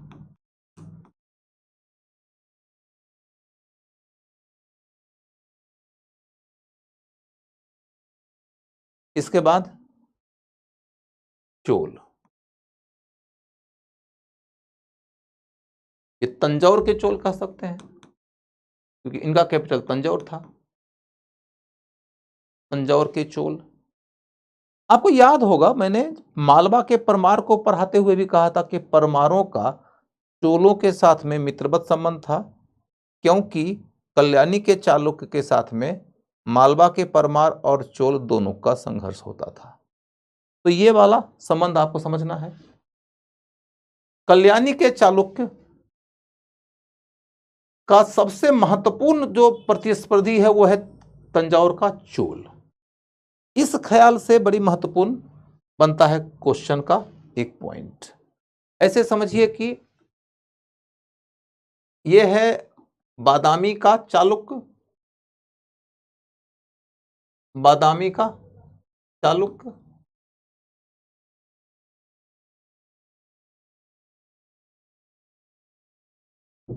और वर्सेस है कांची का पल्लव। इनके बीच में लंबे समय तक संघर्ष चलता रहा, और संघर्ष का कारण क्या था? रीजन क्या था? तो रायचूर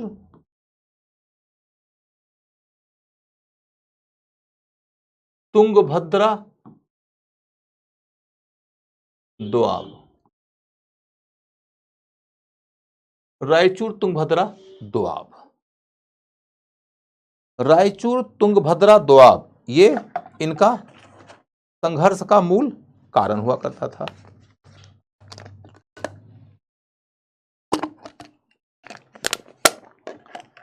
दूसरा पॉइंट क्या है?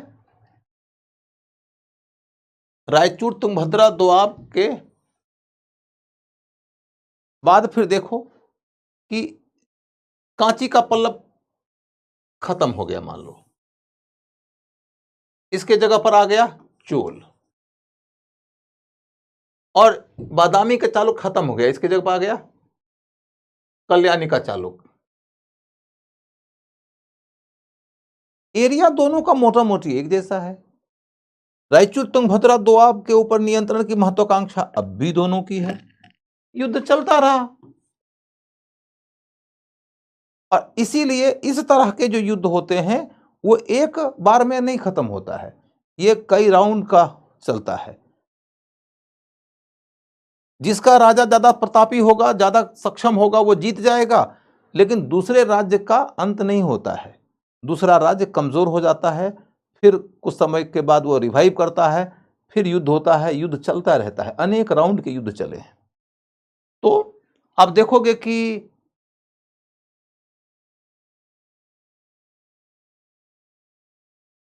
10वीं 11वीं सदी में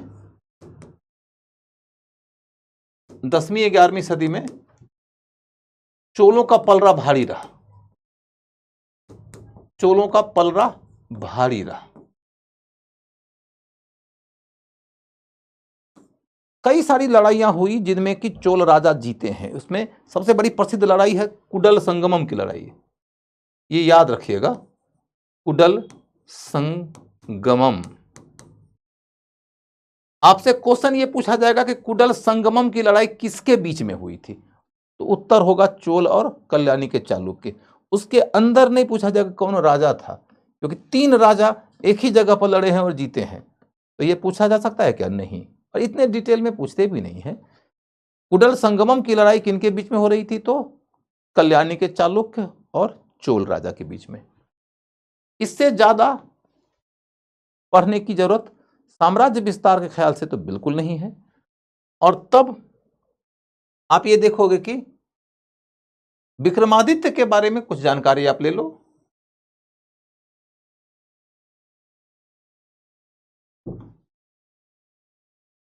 विक्रमादित्य 6,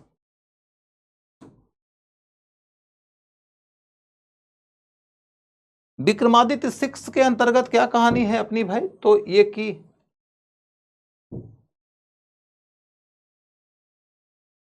1078 से लेकर 1127 ईस्वी तक रूल किया है। एक आध साल आगे पीछे अलग अलग स्रोतों में मिलता है, तो उसकी चिंता मत करिएगा, मोटा मोटी पीरियड जानना है, इसकी जन्म कुंडली आपको नहीं बनानी है, समझ गए ना।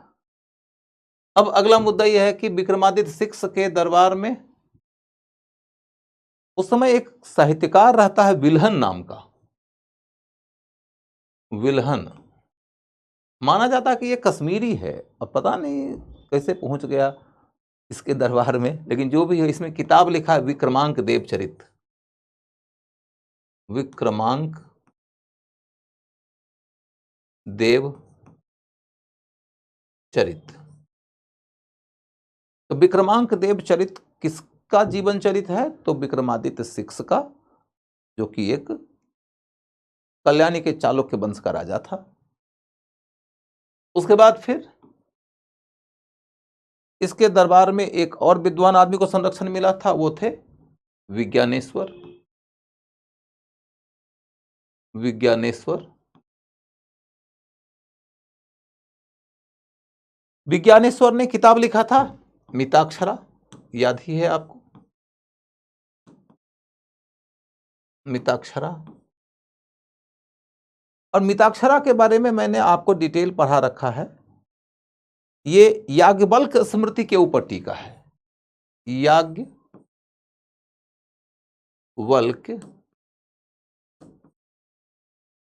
स्मृति की टीका है, याज्ञवल्क्य स्मृति की टीका है, जो यह कहती है कि पुत्रहीन विधवा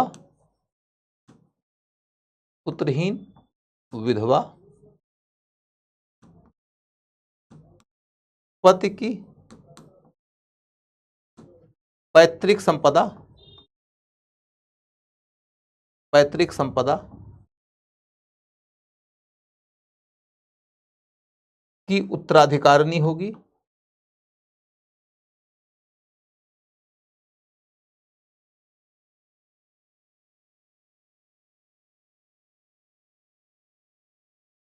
और उसके बाद उसकी बेटी,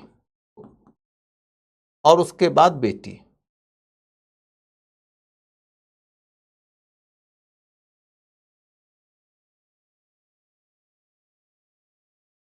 उसके बाद उसकी बेटी होगी। माने यदि किसी औरत की यह स्थिति हो गई कि उनका पति मर गए और उनका कोई बेटा नहीं है, तो उनके पति की जो पैतृक संपत्ति होगी उसकी उत्तराधिकारिणी वही होंगी। ये आश्चर्य की कोई बात क्यों लग रही है, विशिष्ट बात क्यों है? तो बात यह है कि कई सारे धर्मशास्त्री विचारकों ने इसके जगह पर अन्यथा विकल्प सुझाया था। मनु का मानना था कि यदि कोई व्यक्ति मर गया, उसका कोई बेटा नहीं हो तो उसकी संपत्ति उसके परिवार के व्यक्ति को मिलनी चाहिए, विधवा को नहीं। विधवा उसका ठीक से देखभाल नहीं कर पाएगी, बल्कि उसी संपत्ति का जो ओनर बनेगा, उसके परिवार का व्यक्ति, उसकी जिम्मेदारी है कि वो इस विधवा की देखभाल करे। और यदि परिवार में कोई व्यक्ति न हो तो फिर वो संपत्ति राज्य के हाथ चली जानी चाहिए और राज्य की जिम्मेदारी होनी चाहिए कि वो विधवा की देखभाल करे। यानी स्त्री को संपत्ति का हक नहीं मिलना चाहिए, पैतृक संपत्ति का। संपत्ति दो तरह की होती है, एक पैतृक संपत्ति होती है, एक होता है जो आपको उपहार वगैरह के अंतर्गत मिलता है, उसको कन्या धन कहा जाता था, स्त्री धन। तो स्त्री धन तो स्त्री के पास में रहता था, उपहार वगैरह वाला जो रकम था, लेकिन जो पैतृक संपदा की बात है, वो पैतृक संपदा के लिए स्त्री को हकदार नहीं माना था मनु ने और नारद ने। लेकिन याज्ञवल्क्य ने कहा था कि नहीं, यदि विधवा का कोई बेटा नहीं है तो फिर परिजनों के ऊपर उसकी देखभाल छोड़ना ठीक नहीं है, बल्कि फिर उस विधवा को ही संपत्ति का उत्तराधिकारी बना देना चाहिए। 12वीं शताब्दी में इस विषय के ऊपर लिख रहे थे विज्ञानेश्वर। उन्होंने कहा कि याज्ञवल्क्य की अनुशंसा ही बिल्कुल सही है और यही होना चाहिए। और यदि विधवा की मृत्यु हो जाए तो फिर उस संपत्ति का उत्तराधिकार उनकी बेटियों के पास चला जाएगा।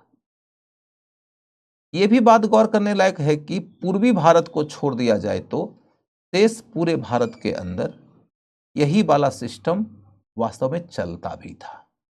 यानी कि मनु चाहे कहते कुछ भी हों, नारद चाहे कहते कुछ भी हों, ऐसा नहीं है कि समाज का नियम सब मनु के मुताबिक चलता था। समाज का नियम सब नारद के मुताबिक चलता था। समाज में नियम, जैसे उत्तराधिकार का मामला लेके देख लीजिए, तो ये मामला किसके द्वारा बताए गए नियम के मुताबिक चला? तो याज्ञवल्क्य और विज्ञानेश्वर जिनकी किताब का नाम है मिताक्षरा। अब पूर्वी भारत में जो सिस्टम चला था, उस सिस्टम का संचालन हुआ था जीमूतवाहन नाम के एक व्यक्ति के किताब के आधार पर। जीमूतवाहन ने किताब लिखा था दाय भाग के आधार पर चला था। अब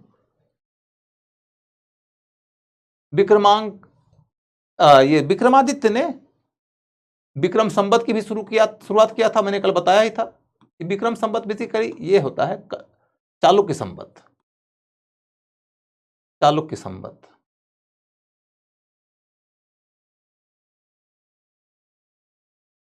1078 ईस्वी का है।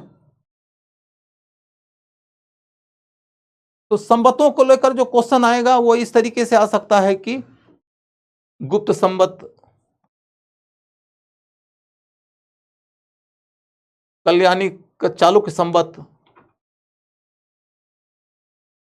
लक्ष्मण संवत, इस तरीके से दे देगा। 3-4 संवत दे देगा, कहेगा इनका कालक्रम सजाइए।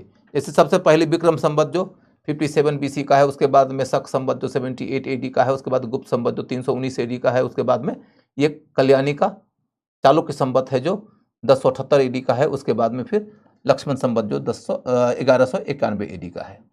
इस तरीके से दे सकता है। हो सकता है बीच में कभी हिजरी संवत भी मिला दे जो पैगंबर मोहम्मद से संबंधित है, तो वो बीच में आ जाएगा। वो क्या कहते हैं, गुप्त संवत और कल्याणी के चालुक्य संवत के बीच में आ जाएगा। तो इस तरीके से क्रम बनता है। मोटे तौर पर देखो तो हमने जितना दूर तक पढ़ाया उतने दूर तक में आपको क्या क्या मिल गया, एक बार फिर से रिवाइज कराऊं आपका।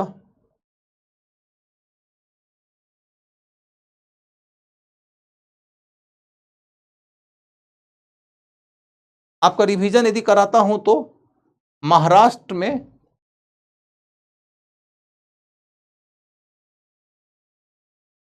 आपने पढ़ा है कि मौर्यों का राज्य शासन था, तो पातमा अभिलेख वगैरह जो अशोक का है वो महाराष्ट्र से ही मिला था।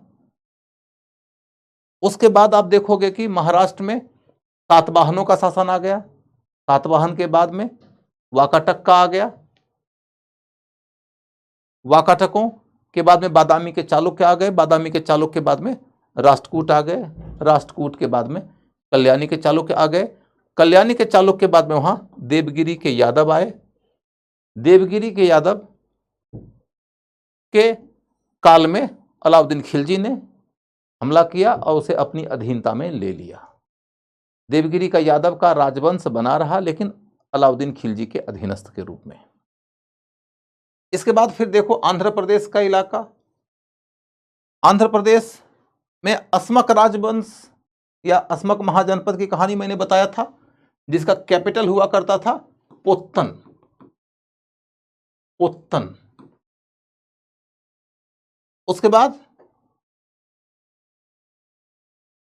मौर्य काल के अंतर्गत वह मौर्यों के राज्य के अधीन था। मैंने बताया था येड़ागुड़ी का अभिलेख अशोक का हमको वहीं से मिलता है, और भी कई सारे अभिलेख मिले हैं, येड़ागुड़ी महत्वपूर्ण है। उसके बाद फिर सातवाहन ने वहां पर रूल किया, सातवाहन को पुराणों में आंध्र कहा गया है। फिर हमने कहा कि इक्ष्वाकुओं ने रूल किया, इन्हें पुराणों में श्री पर्वतीय कहा गया है। इसके बाद में फिर कुछ समय तक की अस्पष्टता होती है, फिर वहां पर हमें वेंगी का एक चालुक्य वंश उभरता हुआ नजर आता है।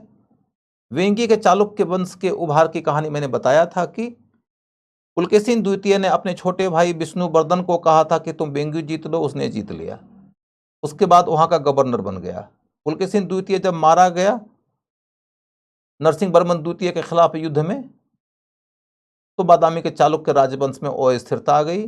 तो विष्णुवर्धन ने लाभ उठाया इस स्थिति का और उसने अपने को वेंगी का स्वतंत्र राजा घोषित कर दिया, और वेंगी का यह स्वतंत्र राजवंश बहुत लंबे समय तक चला। आगे चलकर जब कल्याणी का चालुक्य राजवंश आया, तो कल्याणी के चालुक्य राजवंशी भी चाहते थे कि वेंगी के इलाके पर हमारा अधिकार हो जाए। उन्होंने उस इलाके पर अधिकार जमाने का प्रयास किया, लेकिन वो भी नाकामयाब रहे, क्योंकि वेंगी के शासकों ने चोल शासकों से मित्रता कर ली। क्योंकि चोल और चालुक्य, कल्याणी के चालुक्य के बीच में युद्ध होता रहता था। इस स्थिति में चोलों को लगा कि यदि वेंगी के चालुक्य हमारे मित्रवत रहेंगे तो हमारी सामरिक स्थितियां, हमारी युद्ध की स्थितियां अनुकूल रहेगी। इसलिए इन्होंने वेंगियों के साथ में बड़ी मित्रतापूर्ण संबंध बनाया, वैवाहिक संबंध वगैरह बनाया। उसकी गांठ बहुत गहरी थी, जो चोल काल को पढ़ते हुए पता चलेगी। इसके बाद फिर देखोगे कि वेंगी के चालुक्य के पश्चात उस जगह पर आया वारंगल के काकतीय का शासन। वारंगल के काकतीय में सबसे महत्वपूर्ण रानी एक रानी रुद्रम्मा थी, उनके ऊपर फिल्म वगैरह बनी है, कभी मौका मिलेगा तो देखिएगा।